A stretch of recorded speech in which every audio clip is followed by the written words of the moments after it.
Thank you very much for your insightful lecture. Thank you. And your journey and the discovery of genomic imprinting were truly fascinating. Thank you. Right after Kenya gained independence, you moved from your small hometown to study in the UK. Yes. I believe that the environment was completely different, but did you ever feel overwhelmed or face any difficulties? Yes, of course there were many difficulties. I guess I would put it in this way, that I was in the survival mode. So I had to find, so I think my basic idea in my mind was that I had to find some way of gaining education, which I was told, which is what I should do. And so I was very focused on trying to find something to do, but I didn't want to do anything. I wanted to do something that I felt was important, and I wanted to do something which I thought was worthwhile. So after I got to UK, that's what I was searching for. And so I spent the initial part, went to a couple of universities in the UK, got some training, but hadn't yet found my long-term ambition of getting my teeth into something. And then so the situation in the UK was not great. There's a lot of immigrants coming from former colonies.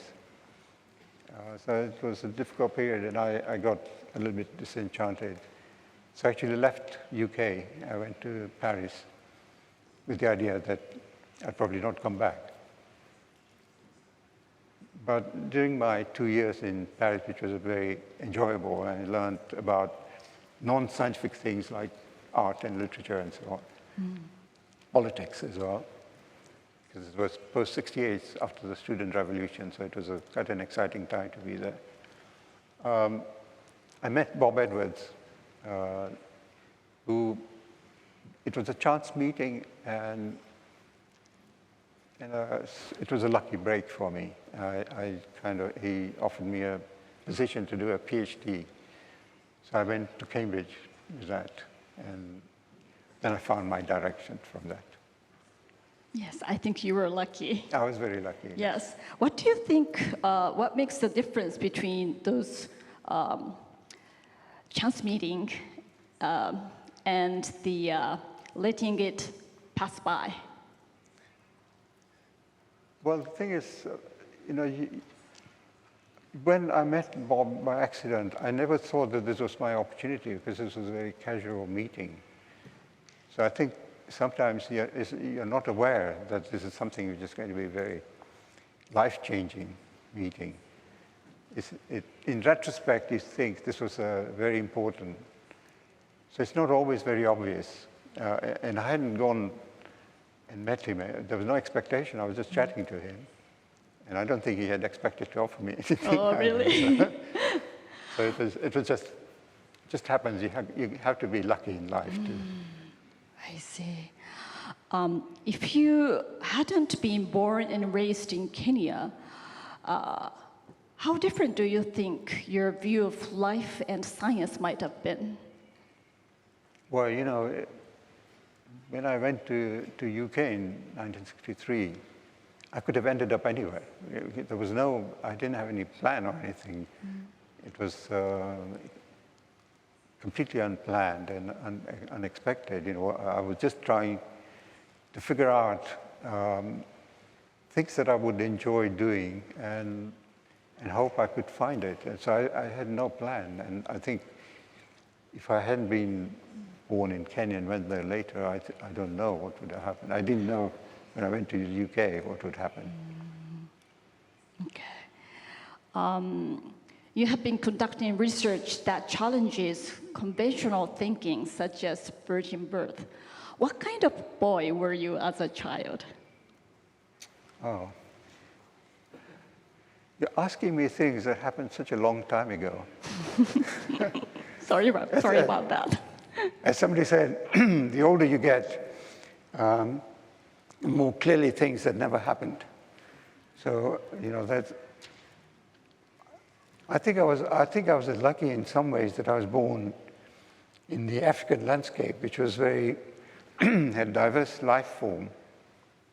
And that, I think, might have had an impact on me, because that was probably became curious about how life can be so diverse, how organisms develop, and so on. But you know, as I mentioned, when I was growing up, I had no role models. You know, or there was nowhere you can find any information. It was a very small town, and although we were, as kids, we would go and catch this fish, and very diverse colors and beautiful. There's nowhere I could go and find out what this fish were or why there were so many different types. So it was difficult in that way. But you know, somehow you're curious about why that should be. And I guess you carry this kind of an idea in your head that there must be an explanation. So maybe that's what kind of got me eventually into a direction that was fulfilling for me. That's fascinating. You mentioned in the video that it is important to find your own question. And I think doing so could be very difficult. Do you have any tips or training methods for this?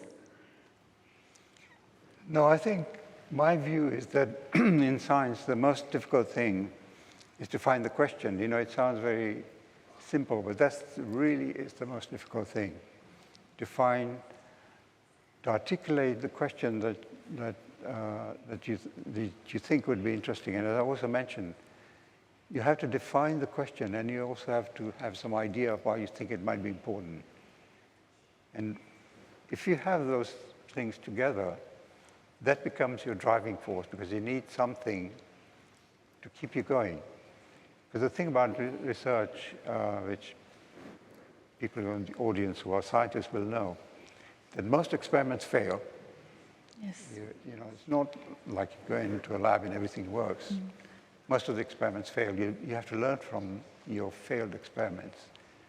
And you have to, having the question and the idea of why this is important keeps you going, because you persist, you know. So you learn resilience and also optimism. You know, you have to be optimistic that the next experiment you do will be successful. And this is always, you have to keep in mind, that keeps you going. That's the driving force. That's the driving force. But you know, if you're curious about something and you want to know the answer, that's what also drives you. You know, that's why curiosity is such an important driving force. And you become obsessed. You want to know the answer, and you become obsessive about finding the answer to the question you have set, and that keeps you going. Okay. I hear that fewer and fewer academics are pursuing basic scientific research, as it often requires significant time and resources. What are your thoughts on the importance of basic research? Well, my view is that basic research is the pipeline for new discovery, new things that you don't know about. I think that's not to say that